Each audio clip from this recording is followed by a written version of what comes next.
మీనరాశి వారు. ఈ మీనరాశి వారికి ఈ వారంలో కేవలం 3 గ్రహాలు మాత్రమే అనుకూలంగా ఉన్నాయి. అయినప్పటికీ మంచి ఫలితాలను, లాభాలను అందుకుంటారు. తృతీయములో శుక్ర సంచారం వల్ల స్త్రీజన సహకారంతో వృత్తి, ఉద్యోగ, వ్యాపారాల్లో బాగా రాణిస్తారు. ఒక్క విషయంలో అనుకోకుండా మంచి లాభాన్ని కానీ, అవకాశాన్ని కానీ చేజిక్కించుకుంటారు. షష్టమంలో కుజుడు సంచరిస్తున్నాడు. గట్టి పోటీని ఎదుర్కొని విజయం సాధిస్తారు. కోర్టు వ్యవహారాలు అనుకూలంగా ఉన్నాయి. కొన్ని వివాదాలు పరిష్కరించుకోగలుగుతారు. రియల్ ఎస్టేట్ రంగంలో పనిచేసే వారికి అధిక లాభాలు కనిపిస్తుంది. షష్టమంలో కేతు సంచారం వల్ల నిరాడంబరంగానే మీరు పోటీ ప్రపంచంలో విజయాలను సాధిస్తారు. భగవంతుని ఆశీస్సులు కూడా అందుకుంటారు. వ్యయంలో రాహు సంచారం వల్ల దుబారా ఖర్చులు, విదేశీ వ్యవహారాలు ప్రతికూలంగా ఉంటాయి. మోసపూరితమైన వ్యక్తుల ద్వారా విషయంలో జాగ్రత్తలు తీసుకోవాల్సి ఉంటుంది.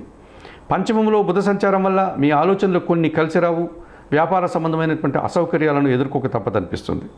ఈ రాశి వారికి వారంలో సోమ, మంగళ, శుక్రవారాలు అనుకూలంగా ఉన్నాయి. దానాల ఇచ్చేటువంటి క్రమంలో ఆకుకూరలు కానీ, కాయగూరలు కానీ పేదవారికి దానం చేయండి. స్తోత్రపారాయణ విషయంలో శ్రీరామ రక్షా స్తోత్రం నిత్యం చదువుకోండి.